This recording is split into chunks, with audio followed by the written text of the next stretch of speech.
Silencio. Ruinas antiguas. Nombres olvidados. Juramentos rotos. Risas en medio de la tragedia.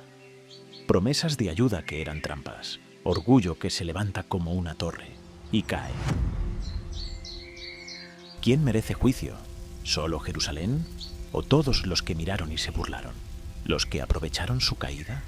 ¿Los que prometieron ayuda pero vendieron traición? ¿Los que se creyeron intocables detrás de sus murallas de oro? Ezequiel no habló solo a su pueblo.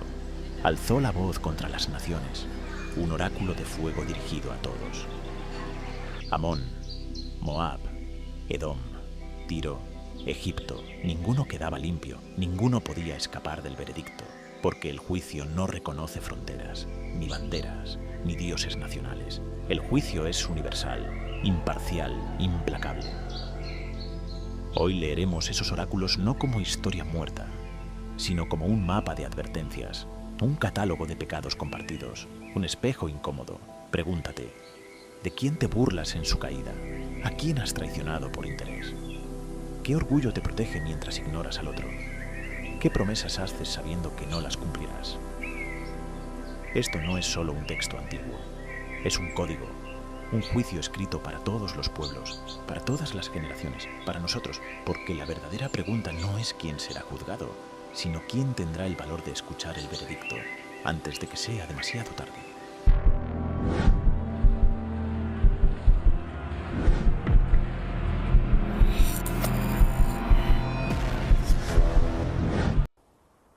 No era solo Jerusalén, no era solo Judá, atrapada en su laberinto de traiciones y promesas vacías.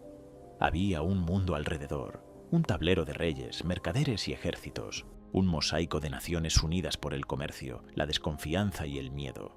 Amón, Moab, Edom, Tiro, Egipto, nombres antiguos cargados de historias. Amón y Moab, descendientes lejanos de la misma familia de Israel, aliados cuando convenía, enemigos cuando era rentable.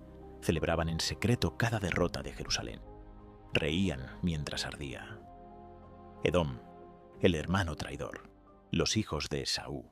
Vínculo de sangre convertido en cuchillo. En el momento de mayor vulnerabilidad de Judá, Edom eligió lucrar con su desgracia. Robar, delatar, entregar a quienes huían. Tiro, la joya del comercio fenicio. Ciudad orgullosa, asentada sobre el mar. Riqueza acumulada con barcos y tratados. El dolor de Jerusalén era una oportunidad de negocio. Mientras una ciudad caía, la otra se enriquecía vendiendo y comprando sin escrúpulos. Egipto, el imperio antiguo que prometía salvación, el aliado soñado, el garante de seguridad. Pero Egipto solo jugaba sus cartas. Prometía apoyo para atraer a Judá a su esfera, pero abandonaba el trato cuando el precio era demasiado alto. Un salvador que nunca llegó. Este era el escenario, un mundo interconectado. No había inocentes, no había manos limpias. Jerusalén no era la única culpable. Su caída no fue solo suya, fue un producto compartido, la suma de intereses egoístas, traiciones calculadas y silencios cómplices. Ezequiel lo entendía. Por eso su mensaje se ensanchó. Ya no solo denunciaba a su pueblo, extendía el dedo acusador hacia afuera, hacia todos, porque la corrupción y la arrogancia no conocen fronteras, y el juicio tampoco.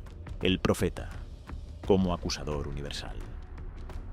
Ezequiel no fue un patriota ciego, no fue un profeta que se limitó a consolar a su pueblo o a justificarlo. No ofreció excusas, no suavizó la culpa. Fue un fiscal implacable, un acusador que no se vendía a ninguna bandera. Primero desnudó la podredumbre de Jerusalén, denunció su corrupción, su hipocresía, su violencia institucional. No le tembló la voz para decir, este juicio es merecido, pero no se detuvo ahí. No permitió la comodidad de culpar solo al enemigo. Giró su mirada, fría y analítica, hacia las naciones vecinas y empezó a enumerar sus crímenes, su arrogancia, su traición, su codicia, su indiferencia. No defendía a Israel, no defendía a nadie, porque su visión era más grande que el nacionalismo, era más incómoda que el tribalismo, era una denuncia total.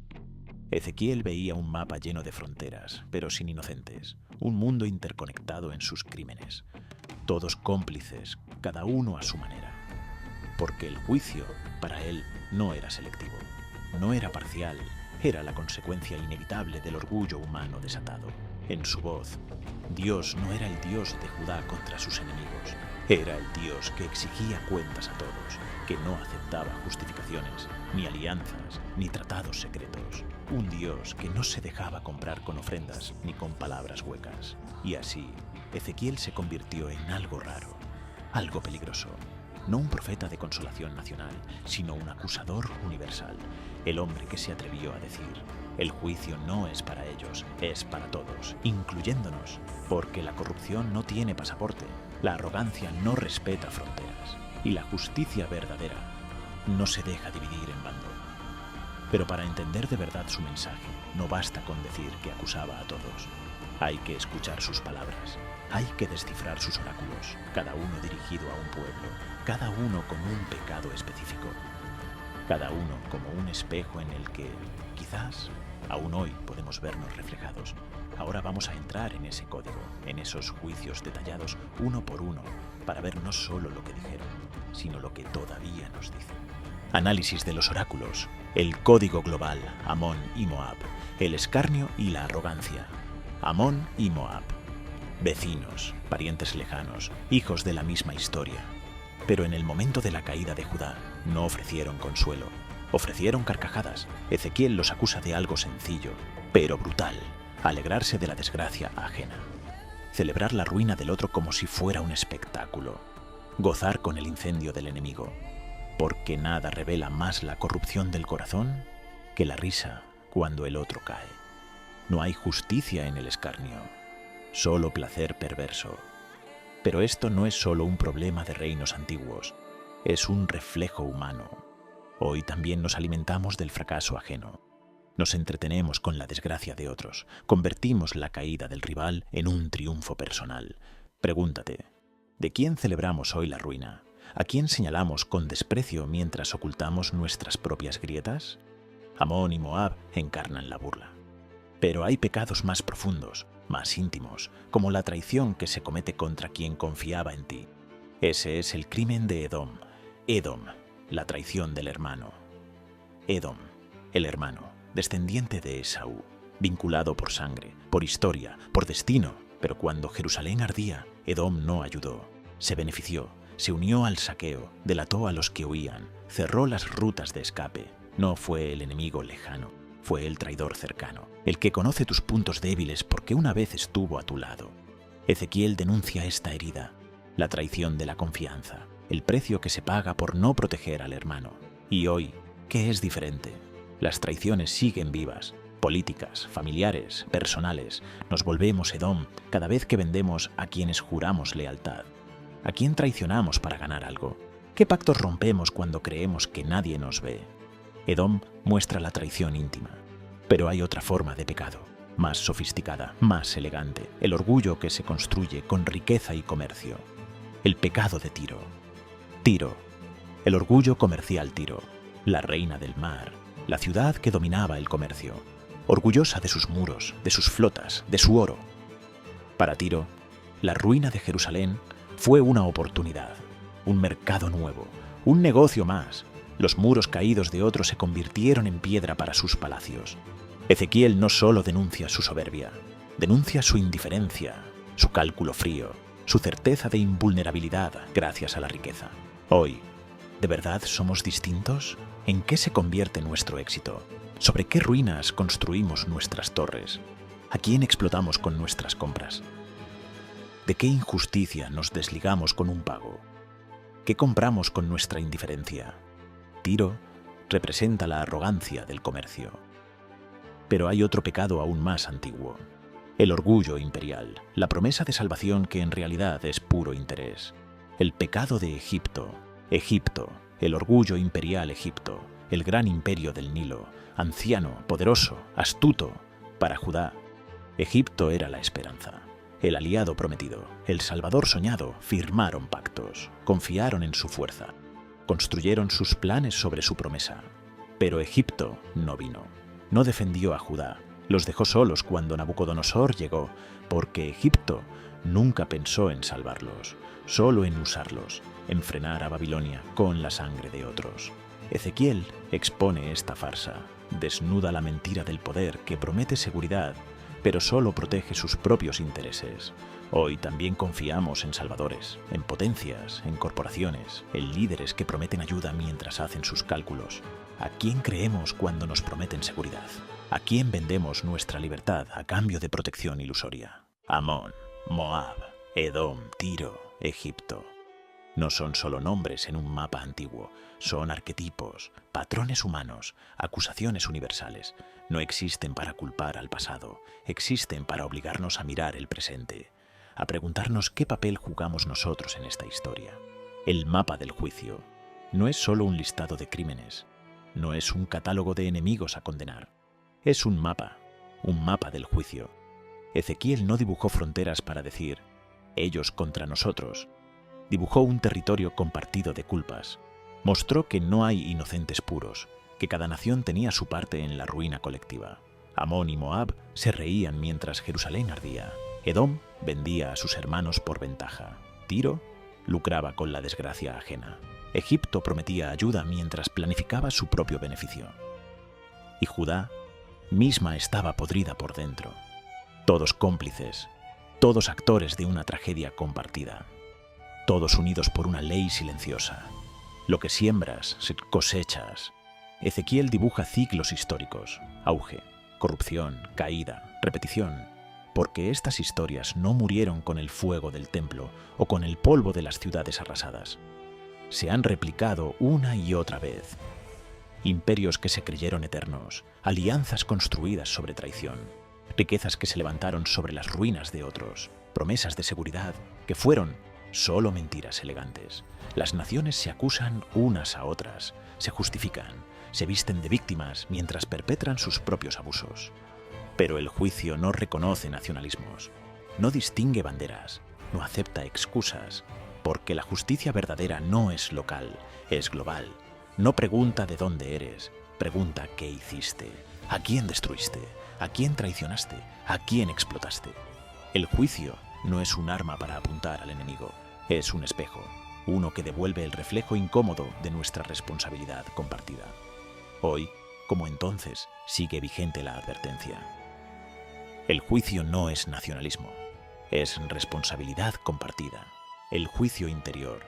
Cuando escuchamos estos oráculos, es fácil ver solo mapas y nombres antiguos. Amón, Moab, Edom, Tiro, Egipto, el otro, el enemigo. Pero Ezequiel no escribió estas palabras solo para cartógrafos o historiadores. Escribió para quienes tuvieran el valor de verse reflejados. Cada nación no es solo un reino lejano, es un aspecto humano, un arquetipo. Amón y Moab son la burla cruel, el placer de ver caer al otro.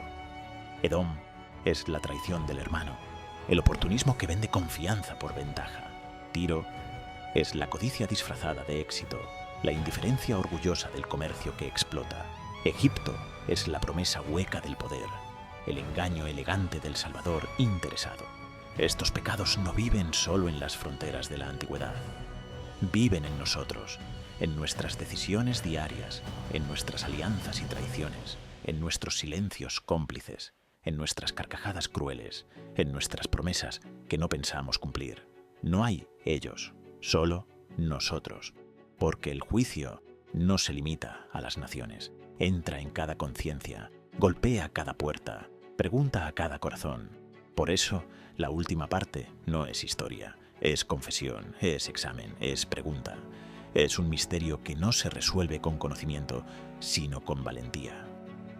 Conexión existencial, el misterio. Hoy, así que pregúntate, ¿qué nación eres tú? ¿En qué oráculo te ves reflejado? ¿De quién te burlas cuando cae? ¿A quién traicionas cuando conviene? ¿Qué orgullo alimentas mientras ignoras el dolor ajeno? ¿Qué promesas haces sabiendo que no las cumplirás? ¿Qué comercio haces con tu conciencia? ¿A quién prometes seguridad mientras calculas tu propio beneficio? Este juicio no fue escrito para Jerusalén sola, ni para Amón, Moab, Edom, Tiro o Egipto. Fue escrito para cualquiera que elija leerlo con honestidad. Para todos los pueblos, para todas las generaciones, para nosotros, Porque el mayor peligro no es repetir la historia, es negarnos a reconocerla cuando la estamos escribiendo de nuevo, resolviendo el enigma. La justicia que Ezequiel anunció no era venganza, no era un acto de odio divino, era diagnóstico, un análisis frío y certero de las causas de la ruina, un mapa de las grietas invisibles que se convierten en fracturas mortales. No era un consuelo para su propio pueblo, era una advertencia para todos, un aviso de que el colapso no empieza con ejércitos extranjeros, empieza con el desprecio, la burla, la traición, la codicia y la mentira.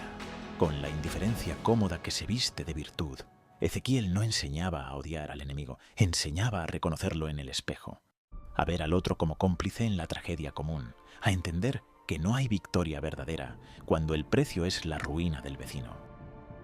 Su mensaje más duro es también su mensaje más necesario. Si quieres justicia, empieza por no engañarte a ti mismo. Si quieres paz, deja de lucrar con la guerra ajena.